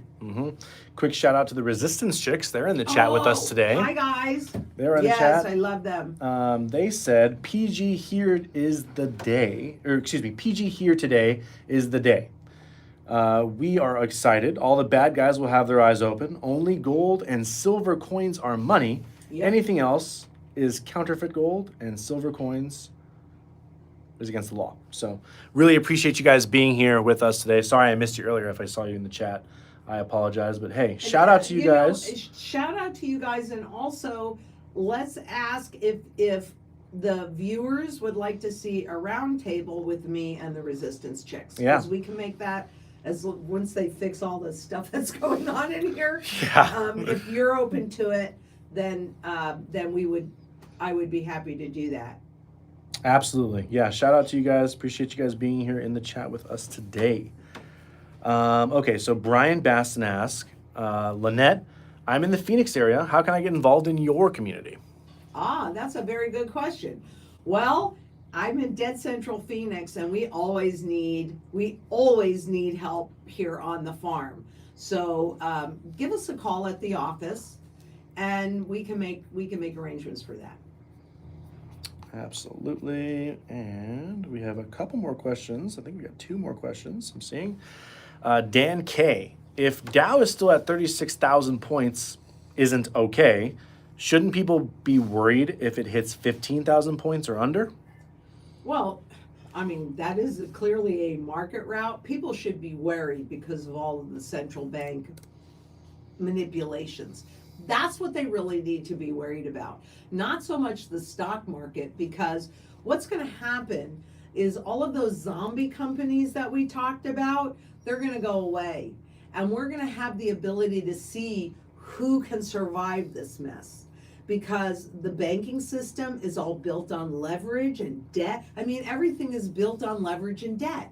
And you cannot create real wealth with leverage and debt. You just create the semblance of wealth with that debt. But that leverage, while it looks great on the way up, it kills you on the way down. And we are on the way down. So, the Dow at 50, God, when I got into it back in 86, if I remember correctly, and I could be wrong, I'll have to go look, it was at like 3,200 or something like that. And the treasuries were like 8 to 12%, something like that. In fact, the first, when I was doing the corporate bonds, this is what led me to currencies. I came across, now mind you, I probably wouldn't support them these days. That was back in the 80s, and I'm a lot smarter on nutrition now. But in New Zealand, I came across a 5-year McDonald's bond, which was AAA rated, for like 12.75%. And it was paid in New Zealand dollars. So this goes to the other question on the Japanese yen, right? Mm-hmm. It was paid in New Zealand dollars. And so then when it translated into US dollars, because the New Zealand dollar was so much weaker again at that time against the US dollar, we were making like 25% on AAA 5-year paper, right? So it's all relative, but that was the beginning of this debt piece, right? Because it was 1971 when Nixon handed over control of inflation to the central bankers. Thank you very much, right? You really want these guys in control? Because that's what they want. They want a universal currency. They'll have local currencies. We'll still have dollars here, whether they're digital or they're saying they're not going to take the paper away, because then you would know that that's what's happened. But we're going to have dollars here, but it's going to be controlled by the IMF. And there's going to be the universal currency, which is the SDR. So it's a basket of currencies. And you're not going to have any of your elected officials making any of these choices and decisions. You're going to have all of these unelected officials, these technocrats, making these determinations for you. And frankly, I'm not being snotty when I say this. I'm being real when I say this. The personality type that they look for to fulfill these roles are, I mean, they have to not care how their choices impact the masses. That's who you want telling you what to do? No. You keep your freedom. Keep your freedom. Keep your freedom. Join a community. Create that movement to sound money, requiring fiscal responsibility of those that are in charge of this. Now it's just they pick winners and losers. Was George Carlin, who older people will remember. Do you know who George Carlin is? No, okay. I'm looking at Chandelier's social media manager. She's young, and she just went, no, she doesn't know. But he said, this is a big club, and you and I ain't in it. And I totally agree with that. Maybe you guys can pull that clip and put it out there. What's his name? George Carlin. And Arthur asked me to. Oh, that's George, how you know. he's Do you very know who funny. he is? Very funny. Okay, well, Great stand-up. Adam is a little bit older.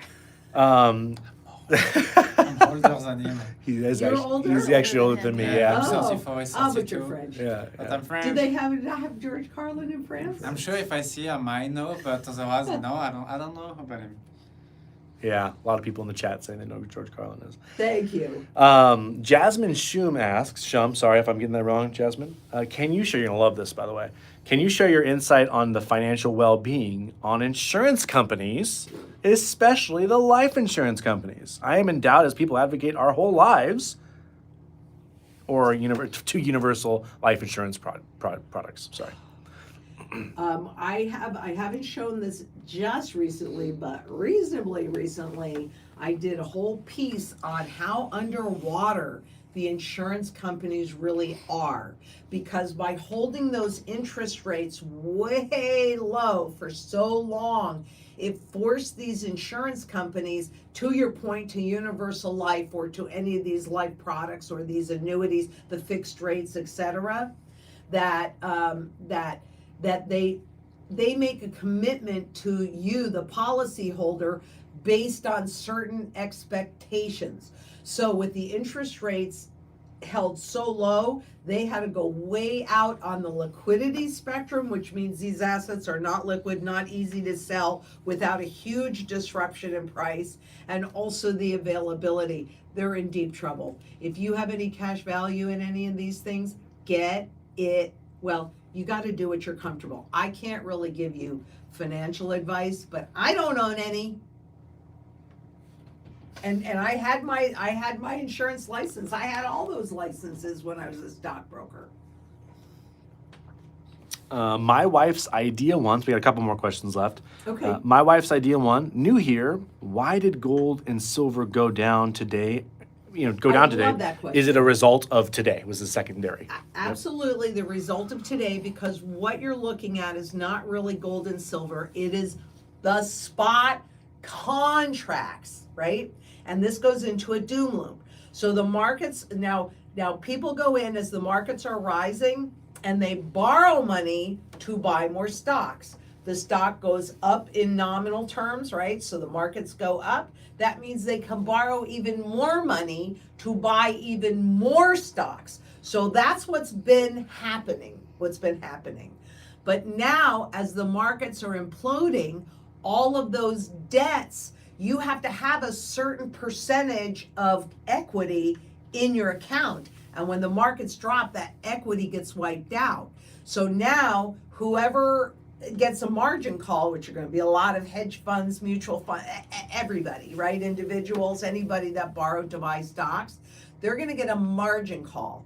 Well, they got to sell what the markets are willing to buy. So you might not want to sell your spot contracts, but if that's what you have to do in order to raise that money to meet your margin calls, that's exactly what you're going to do. So it's not the physical markets. I will have a conversation with our wholesalers later today to see what their experience is. I will certainly have a conversation with all of our strategy specialists today to see what's happening. But in the physical markets, here's my bet. My bet is people are rushing to physical. But the reason why you're seeing the spot contracts drop is they've got to meet those margin calls. And they are not dropping as much as the crypto, as the stock market, as the bond market's rallying. So they're not dropping as much, but that's why they're dropping, because they need that money to meet those margin calls. That's a very good response. Well, it's a true response. Yeah, very thorough. Holly Smith asks, if I have $20,000, what do I walk in the coin shop and buy? Well, first of all, you want to buy physical gold and silver. I don't go to a coin shop because, quite honestly, they don't have the technical background that I have, and also they don't have full access to stuff like we have with our wholesalers. You got to do whatever you're comfortable doing. But you've got to execute the strategy. You've got to put your goals first. What are you trying to accomplish, right? You can buy anything, and I'm going to tell you right now, I know I have hung a nail, hammered in a nail, so I could hang a picture with the back of my shoe. but a hammer works much better. So any physical gold and silver in your possession is a good thing in any form. In any form, it's a good thing. But you won't be executing the strategy. So you can do whatever you're comfortable with. I'm not going to tell you not to do that, but you want physical gold and physical silver. And personally, I'm more into gold because it's the primary currency metal. Silver's the secondary currency metal. It straddles the world. I mean, they're both used in every single sector of the global markets, but gold is the primary currency metal. It's going to react much better and protect your purchasing power much better so that you can go and then execute the rest of the strategy. But get to safety, physical only, and you could call us. 833-GLDZANG, or click the QR code or hit the link and have a conversation. Absolutely. All right, we got 2 more questions. That's what you said before, but it's okay, because I will stay on and answer the questions as long as there are questions. Absolutely, absolutely. I'm guessing this is referring to the fundamental value. Okay. How much does Lynette think 1 ounce of silver really is? Well, the true fundamental value is somewhere around, currently at $2,000, but that's on a 20-to-1 ratio, and gold at a conversion rate of 1-to-1, which is not likely. But I can tell you right now that the true fundamental value of 1 ounce of silver is $2,000. When it gets there, you are not going to want to convert it into those dollars unless you need to convert those dollars immediately. That's also part of the strategy. We walk you through that as well. Let's see here. Mystic Owl asks, what's happening with premiums today as prices go down? You know what, that's why I said I'm gonna have a conversation with my wholesaler, because I know a lot of people think that I have a crystal ball, but it's not very clear. So can we hold that question and let me answer it in tomorrow's live? You got it. Okay, and if we need to do the live earlier than we normally do it, or should we stick to noon? We have to record 2 videos beforehand. Yeah, let's Well, ask. we'll record them whenever we need to So- record. And see, part of the challenge that we're having right now is all the material on the sham rule and on NVIDIA and insider trading. I mean, I've created a whole bunch of things for this week, right? But it's all kind of like, I want to show them to you all now, because it's all relevant. So we just need to figure out the issue. And Yes. once it's fixed, we can go live whenever you need. We can go live, and maybe we do all of these live. I mean, I don't know. I leave it to your genius and how we're gonna unroll this. But I had already put all of this together to talk about. And I'll just tell you this, just briefly, on the chart that you're gonna see on NVIDIA, when you can go to any of the links that I provide for you. And when you scroll over those bars for insiders buying and selling, there was only one time going back to 2021 where NVIDIA insiders were actually buying, and it was minuscule compared to what they were selling. But you know what I found also really interesting, which I didn't really pull, so I'll probably talk about this again and be redundant. But I went into the weeds on that, and you just scroll down, you'll have the links you can look. And the buyers were a number of members of Congress, like Nancy Pelosi. That's the one I can remember off the top of my head. But I thought, isn't this interesting? I wonder what that's about. I don't really know what that's about, but I found it really interesting. And we'll be getting that out for you very shortly. M777AXY, hey, welcome back. I saw you last week. Gold to silver ratio, is it out of whack? Well, it is out of whack, and it's been out of whack for a really long time. Will it go back to the historic norm? Maybe. I mean, let's ask the magic 8 ball. And it says, my reply is no. Okay, that's what the magic 8 ball said. Historically, though, what will happen is that ratio will start to grow more and more and more and more narrow. But then once we are fully inside of the hyperinflation, then you're gonna see spot gold really take off again more. And that's really because gold is the primary currency metal against which these revaluations take place. Is that? Nope, we got another question from Richie. Okay. And there's been a lot of this in the chat today. Kind of, it goes to a little bit of a political side. Will the markets be better under Republicans or Democrats, or does it even matter? Doesn't matter. It does not matter. I am working on pulling together a report on laws on the books pertaining to gold confiscation, and I'm going all the way back to 1900, okay?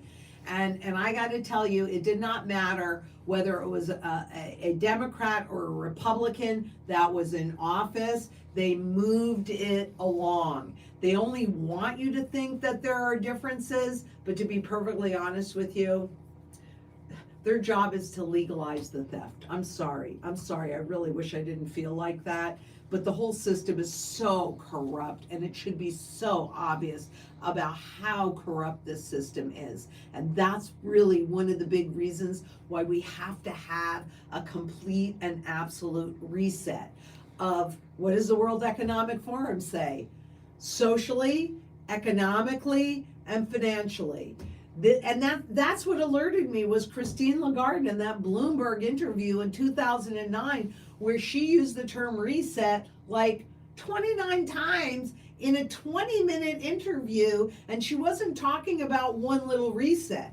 The whole thing has to reset because it is so full of garbage and it is so convoluted that all of this garbage must be wiped out so we can start fresh. And where do you want to start fresh? You want to make sure that you have sound money to convert into whatever the new system is. I hope we have a seat at the table, but let me tell you, how much more important is it for you to hold the kind of gold that doesn't matter whether I'm right or wrong about confiscation, I don't care, because it is so severely undervalued that, to be perfectly honest with you, even with the premiums, who cares? That's your wealth insurance. I just want to make sure that I have sound money going into the new system. Yes, I want a seat at the table. I'm going to fight for that. And maybe we can make it happen. I mean, if we all come together, we got a much better shot of it than if it's just one little person going, help, help, help. You can't hear anything. But if we come together, we can roar like a lion. We can make a difference. It's critically important. Cody Herr wants to know if you have any estimate, like at the time frame of the overnight, switch, the overnight. Honestly, I would say, I believe, number one, by the M2, and I'm going to take a look at it, the velocity, that we've already entered the hyperinflationary stage. We just are not, it's not visible to the public yet, but which is, anyway, another topic for another day. Mm-hmm. What was the question? Basically, do you have a time for when it's all going to happen? Okay. So, I would think, let's see, where are we now? We're August of 2024.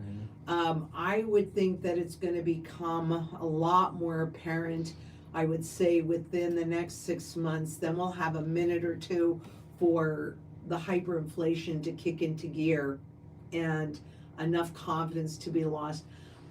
It would not surprise me to see the overnight revaluation in maybe the end of, you can't hold me to this, because when will we see the overnight reset in 2025? Outlook cloudy. Will we see the reset in 2026? Don't count on it. I mean, it's hard to say, but I think we could probably see it 2026. That doesn't mean we're not in crisis mode well before then, because we are absolutely in hyperinflationary mode. So we are all absolutely in the transition, and I know that's already started.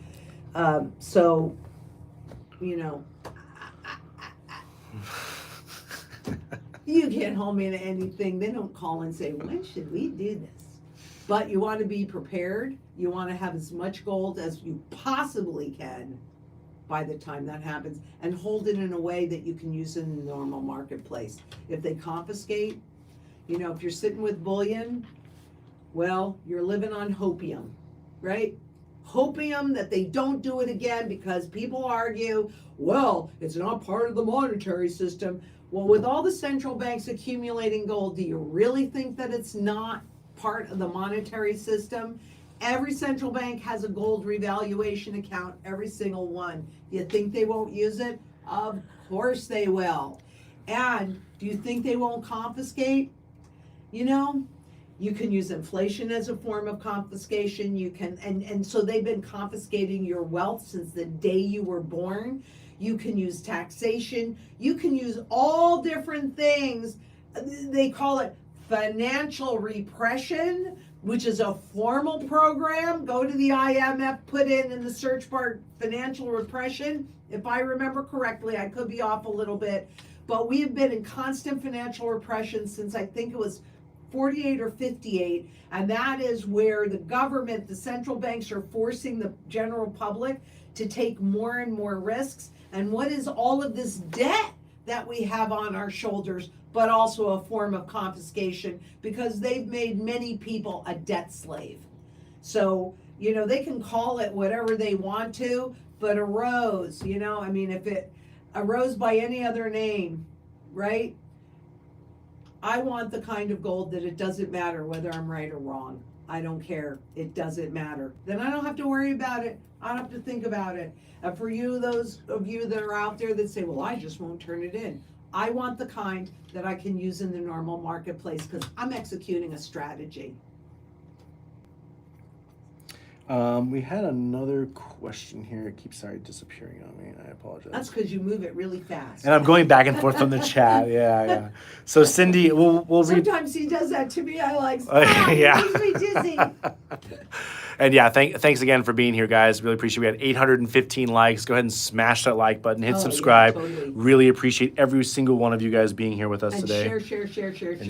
share. A lot of people need to hear this information. Yeah. Cindy has a really cool comment. She just says, hey, happy I caught you live. I'm canning from my garden. You'd Nice. love to see what all I've done. I have a huge organic garden in the backyard and can a whole lot.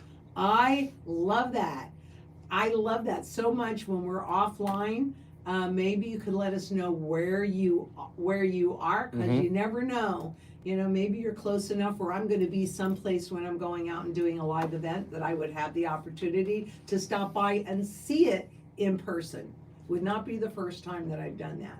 So thank you so much. I would love to see your garden. And if you want to share any posts on it, social media. And oh, by the way, in case I didn't mention it, we are finally going to have a mantra YouTube channel coming up. We are working on it. It's going to be fabulous. It's going to be way better than Beyond Gold and Silver. A lot of the same characters, but a way different format. Way better. And maybe you want to participate. That would be awesome. It's community.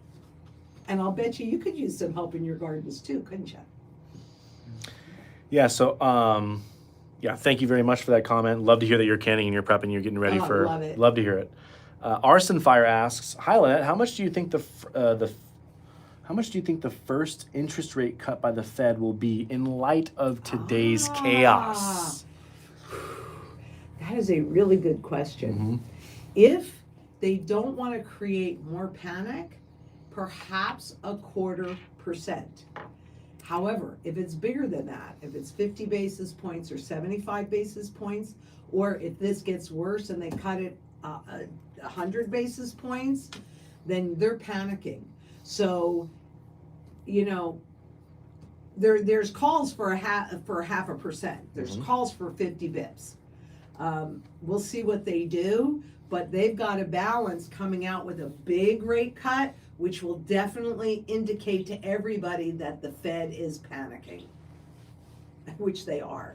But they don't necessarily want you to know. I think they've been panicking, but they don't want you to know about it. Mike Buccello asks, Would you take a buyout of a pension for 98K? I'm 63 years old with 100%. American Axle and manufacturers. You got to do what you are comfortable with doing, but if you don't hold it, you don't own it, regardless of what your perception is, it is not safe.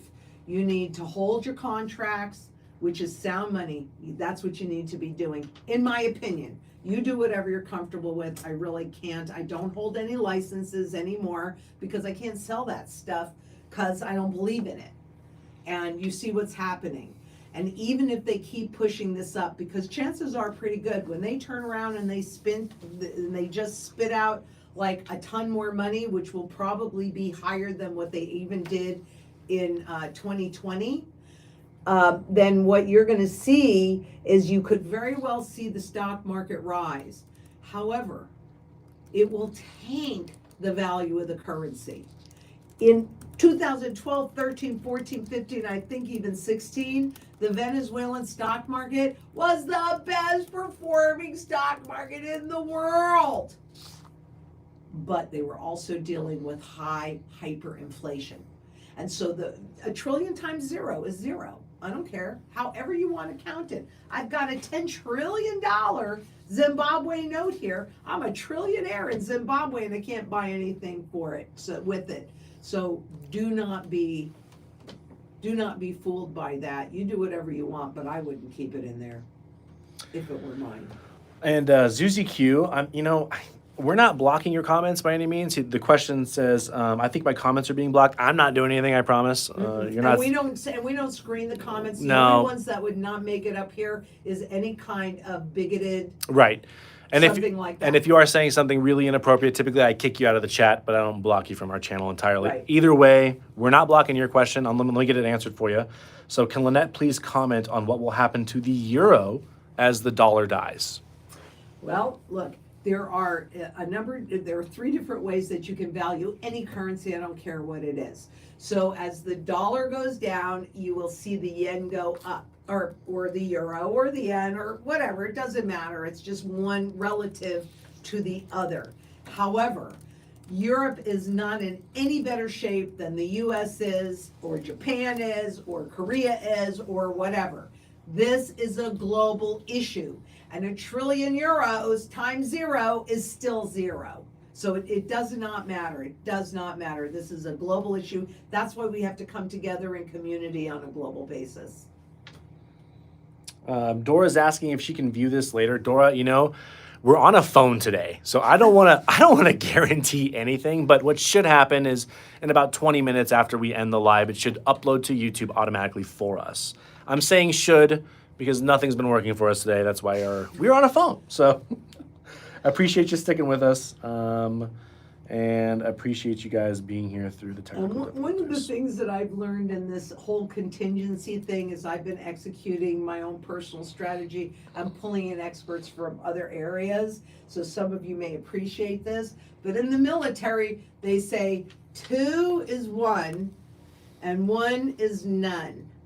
And so it's been interesting because lately I've said to a few different people, members of our team, I am feeling so much urgency to get this stuff done. Okay, well, we could do, yeah. I think I have been feeling more urgency than anybody else. And certainly I've executed my strategy because, if not now, when, right? If not me, who? If not now, when? Again, I'd rather I don't care how early I am. I just don't want to be 1 second too late. Not my monkey, not my show asks another question, so appreciate you staying with us here. What are your thoughts on goldbacks? Goldbacks do contain a certain level of gold, and I can see them fitting into the strategy in the first defense layer. But I definitely would not put all of my money in there, not at all. So for I think a little bit is fine. And I can see where it would fit in the first rush where you're going to have cash and then you're going to have barterable gold and silver. That's the area that I could see goldbacks in for a certain amount. But the premium is way higher than these even. Not that I really care. about the premium, because I really don't care about the premium. That's just about kind of keeping you away from stuff. As long as you're clear on what the fundamental value is and you don't go above that, who cares? I mean, I'm just being honest with you. That's not what I don't look at the premium. I look at the true value to how much I have to spend on it. And the fundamental value is, can you just real quickly again? Yes, the fundamental value, there are very few promises that I can ever give you, because I can promise you that I'll show up and I'll do the work, because that's what I can control. But here is another promise that I can give you. Thank you, Uncle Al. All assets move to their fundamental value over time. In terms of this stuff, the fundamental value, look up the purchasing power from the Federal Reserve Education Department chart. The fundamental value of this crap is zero. Zero. The fundamental value of 1 ounce of gold is somewhere around $40,000 right now. Okay, here's how hard assets work. This is going to disappear, and everything to do with this will disappear. But when they do those overnight revaluations, that's when you see things move to their fundamental value. It's not going to do it with the first overnight, because they're going to want to reserve the opportunity to do even more overnight resets. Generally, on average, we will see 3 of those. Okay. However, Zimbabwe's had 6, right? So has Venezuela. They've had 6. So we have to just kind of be patient and see, but that's also why I say when we get that first overnight revaluation, generally speaking, there's about a 9-month window with mortgages. However, am I going to wait? No, I am not. As soon as I get that first overnight revaluation, bam, that fixed rate debt gets paid off. So it's kind of hard exactly to say, because I don't know what that cover ratio is going to be or any of that. Nobody's going to know that until the moment that it happens. But yeah, we're in it now. Mr. N is asking, can I still buy silver? I'm guessing Yes. he's thinking of timing, right? Yes, you can still buy silver, you can still buy gold, because it is available. And maybe the premiums, my bet would be that the premiums did indeed go up. That's why I'm going to have that conversation with them this afternoon. I couldn't have it this morning because it was too early, but I will be having that conversation. We will be discussing it in tomorrow's live. Practically Frugal wants to know, what do you do if you can't do in-service withdrawals out of 401ks? If you can borrow against it, then borrow against it. If you have to repay it over a 5-year period, you're paying yourself back. So who really cares? That's another option. If you can't, like a 403B, I hope that you diversify with wealth outside of the system, because there's a certain formula to determine how much of this you need to protect what you cannot pull out of the system.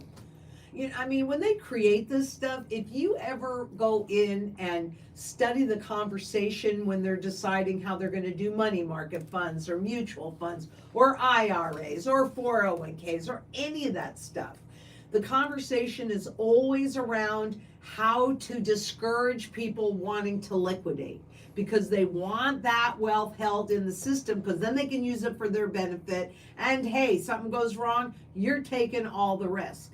So you have to understand that they sit there and they talk about what is the level of penalty that we have to give people, so they go, oh no, I don't want to do that. I don't want to pay those taxes out of an IRA.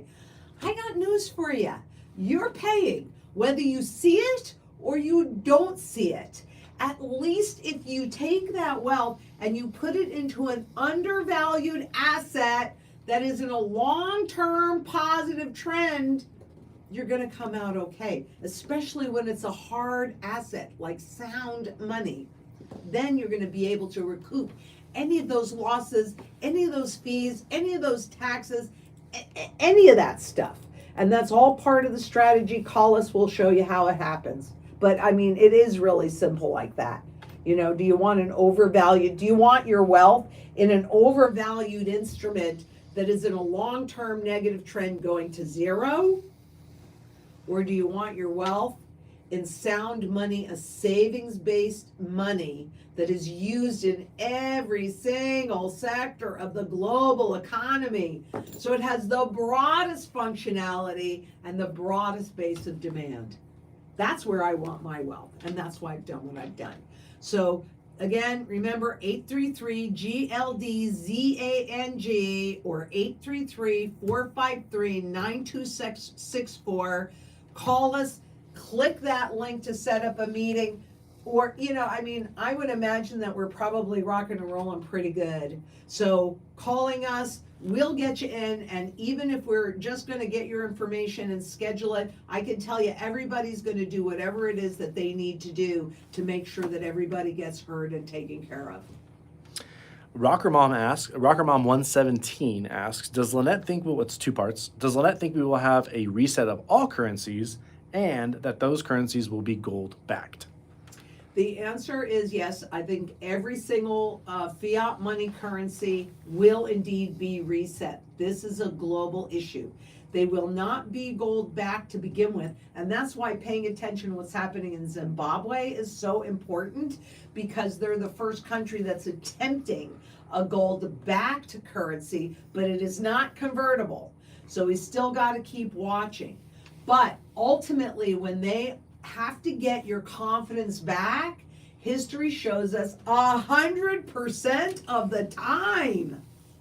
100% of the time. History shows us that they will pull gold in as part of the new currency because they have to get your confidence. And when your confidence in this is gone, well, they call on this. Randy Welcho asks, so Trump plans to drill oil and pay down debt with income. Does that equal US dollar being backed by US oil? No, it does not. They'll say that, like the Australian currency is backed by gold because they do they do mine a lot of gold there, but it's not backed by it. Just because a country has commodity, look at Venezuela.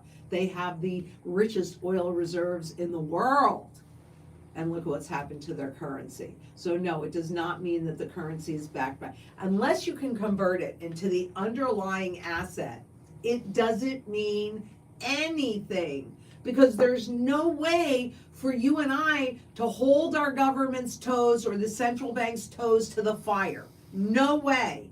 Now, when it's convertible, well, yeah, you don't like what they're doing. You go into the bank with this and you walk out with this, and guess what? That restricts what they can do. I will love it. And then, and just because they're going to back up by gold does not mean that they're going to 100% back up by gold. There will be a component of gold in there. But unless you can convert it, it doesn't mean anything. That's why I'm watching Zimbabwe so closely. Dora asks, can a person cash out on an annuity? Thank you, Lynette. Well, the answer is yes. But there are definitely, you've got to read the annuity contract to see what penalties there are, because some annuity contracts will front load. I've seen, oh my God, I've seen some really disgusting annuity contracts where they're going to charge you like 16% for the first 10 years, and then it goes down after that, or something ridiculous like that. But there's no blanket answer. Depending upon how long you've held it, maybe there's no more penalties. Or what is that penalty? Or should I hold it if there's big penalties? No, we can recoup it. I wouldn't own an annuity contract for anything right now, and I don't. Absolutely do not. It's fiat. And the annuity companies, let's see, who are those? Oh yeah, well, they're insurance companies, but oh yeah, we just did a video on this not that long ago with private equity going in, buying these insurance companies, creating these products to sell to these insurance companies. Oh yeah, I can't see anything wrong with that. I'm certain that these private equity players have your best interest at heart, and there's absolutely nothing wrong with this garbage that they're creating using your money, yeah, no, I wouldn't own an annuity right now for anything, but you do what you're comfortable with. I can't tell you what to do. This is a very interesting question. I'm going to butcher the name. I'm very sorry. Mr. Silgidi. Hi, Lynette. Who is really controlling the Fed and the Bank of International Settlements? How is the BIS influencing the gold price? And are they, the BIS, involved with the gold shift to the east? Well, let's see. I can't really tell you who really is controlling the Fed because that is really well hidden. Let's assume for a moment that they are really independent, but they're not really independent. I don't care what they say. So I'm sorry, but I can't really tell you that, but it's at a much higher level than you or I will ever have privy to. And if I can't prove it, I can't say it, or unless I tell you this is purely my opinion. But the biz is influencing the gold price because they really are the central banker's central bank, right? And they track all of the derivatives, and they are encouraging this whole transition into the CBDCs. So they're influencing the gold price by enabling a lot more derivative contracts. When before they changed the formulas, then I looked at it, according to the Bank for International Settlements, for every 1 ounce of gold that exists, there were 62,000 ounces of derivative products. So they're not coming in and saying, oh, maybe that's a little excessive leverage, but they're rather encouraging it, and they are definitely creating a breeding ground for cross-border payments, so for the CBDCs and that control. And I think between the Bank for International Settlements as well as the International Monetary Fund, those are the two entities that are really going to be in full control of everybody's currency, even if we have dollars here and SDRs as the universal currency. These are the unelected officials that will control everything. You need to be independent of them so that if they say jump, you don't have to say how high. You can say no. What a concept. But it goes back to being as independent and self-sufficient as possible.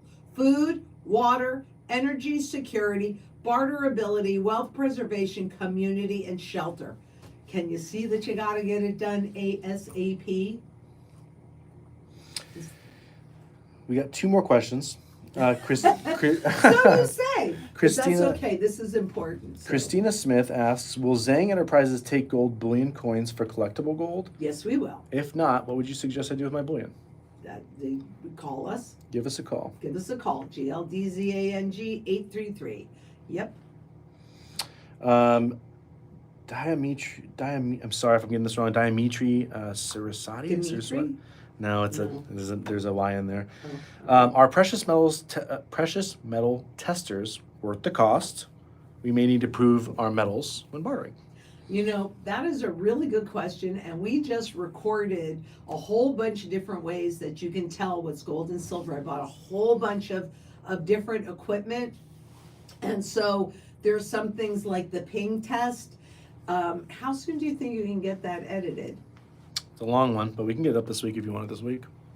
Maybe we can just take some snippets in, and then you can do a longer one. I think that's the best way to do like that video in general, because Okay. it's so Test by test, maybe? Test by test. We Yeah. were filming for like 2.5 2.5 hours. Recording Something it like for that. 2.5 hours. So there's a lot to it. Right. But we'll break it down into itty bitty bite-sized pieces and show you. Absolutely. Isn't that funny? We just did that. We just did that. So yeah, I really appreciate that question. And last question for today, it looks like it says, my wife's idea one. Okay, so it's, you asked a question earlier. Appreciate you asking again. Me again, would coffee and whiskey be a decent barter material also? Absolutely. Mhm. And look, when the crap hit, if this is indeed when the crap hits the fan, I think people are going to need whiskey, don't you? Yeah. Cigarettes might be on the list. Right. Just understand, anything physical that you have or any talent that you possess is barterable.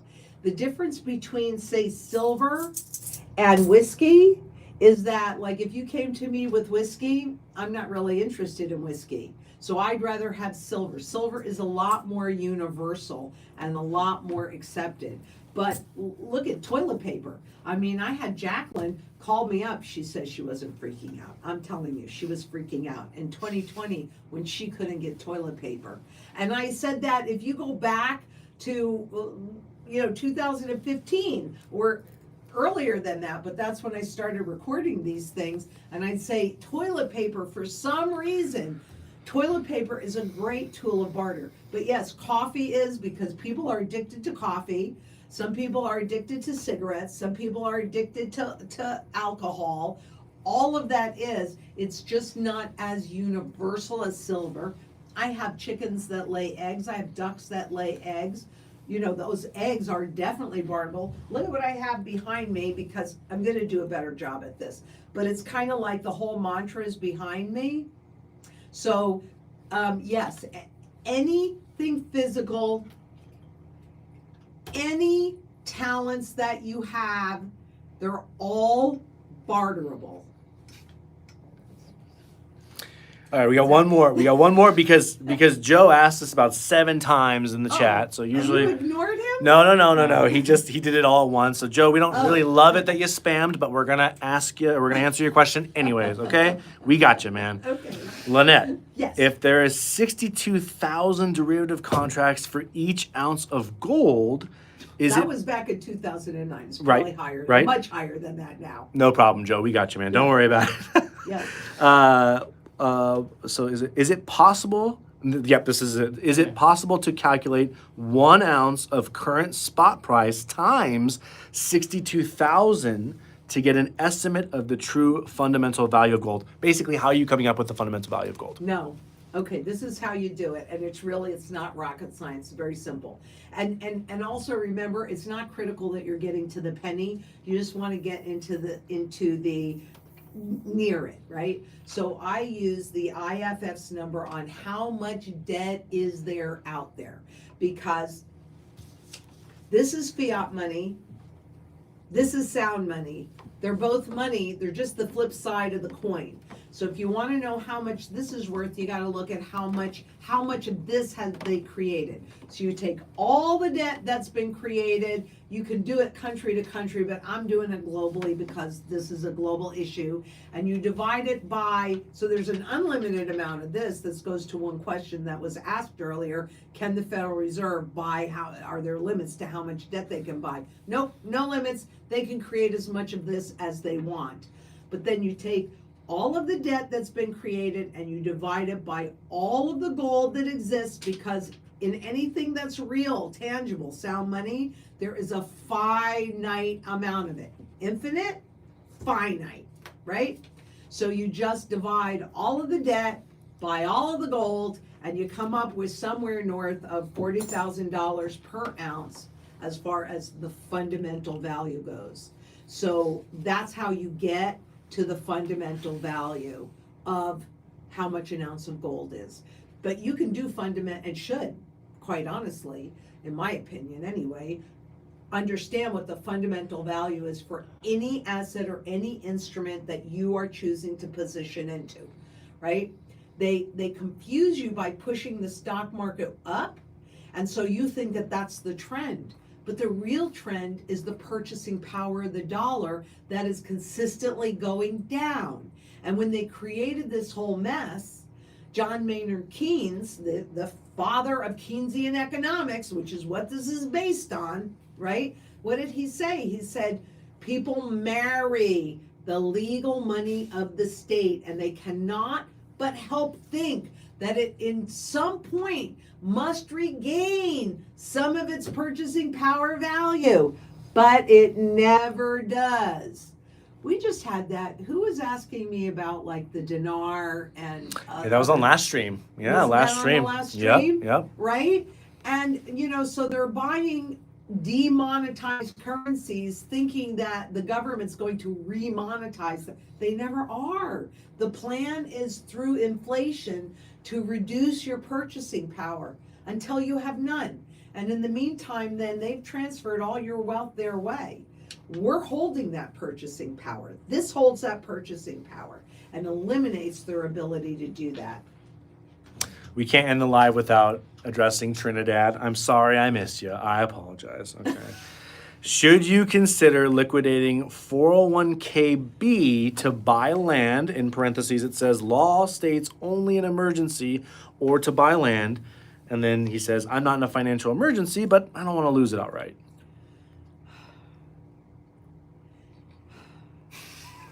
That's a really good question, because you've got to have shelter. You've got to have a place to position your very last stand. However, speculatively speaking, real estate is somewhere near a top. However, real estate does not go away like this stuff does. This goes away. If I only had the choice of leaving it in a 401, is that a 403B? Because I've never heard of a 403B. I haven't either, and I think that's what he's trying to say. If it's a I think so. 403B, yeah, I'm sorry, you guys are really screwed. Oh, gosh. I mean, I'm sorry. I mean, I think that's like the worst thing, because you can't pull it out. If it's a 403B, and you really you talk about this. Mm-hmm. if you have no other option, I'd probably rather have a piece of land than money that's in the stock market, because even though it's overvalued, we can recoup that, right? We can recoup that.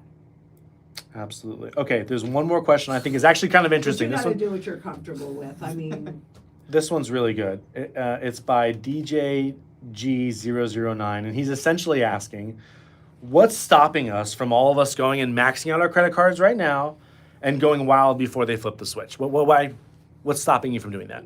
well, what's stopping me personally from doing that is my ethics. Okay. Okay? Everybody's got to determine what that is for themselves. You know, I mean, isn't that what the governments and all those guys are doing? The corporations, they're just maxing out their credit cards. They're just taking on as much debt as possible. But the problem is taking on credit card that is variable rate debt. You are never getting out of debt in there. It only puts you in a much worse position.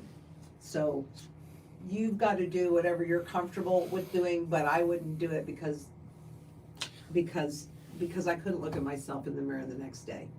Also, why wouldn't you buy... My father, just, really, he'd say, do what I say and not what I do. And I go, Daddy, that just doesn't make any sense. And I realized, especially after I had my girls and I was telling him, oh God, you can do anything, you're wonderful, you're blah, blah, blah, blah, blah. And all of a sudden I heard myself saying what I wasn't actually doing. And I realized in that moment of time, the girls were 1.5 years old. I remember this moment because it changed my life. And I realized that what I was saying things I wanted them to do, but I was not doing it. And I believe really firmly the way that I lead is by example. So I can't tell you to do something that I am not doing myself. And so, that's why I couldn't do it, because it goes against everything that I talk about, which is about being inside of integrity, doing what you say you're going to do, showing up, doing the work, coming together in community and making a difference. And so that's why I wouldn't do it. But everybody else gets to make their own choices. So Adam is flashing at me. So are we done with the questions? Okay. All right, LynetteZang.com, 833-GLDZANG. Click that QR code, hit that link. YouTube, you know where we are. Twitter's the same thing, at the Lynette Zang. Instagram, Facebook, at Lynette Zang. We will continue to put stuff out, and as long as I need to do a live, I will do a live. I will stay on to answer every question. We will not screen the questions unless you get bigoted. Then we will. But other than that, we do not filter questions. You can ask me anything, even if it's a little snarky, I can deal with that.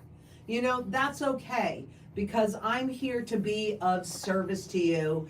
Let's come together in community. There is power there, there is safety there. And this should be a safe place to be. Seriously, a safe place to be. So until next we meet, let's make a positive difference. Bye-bye.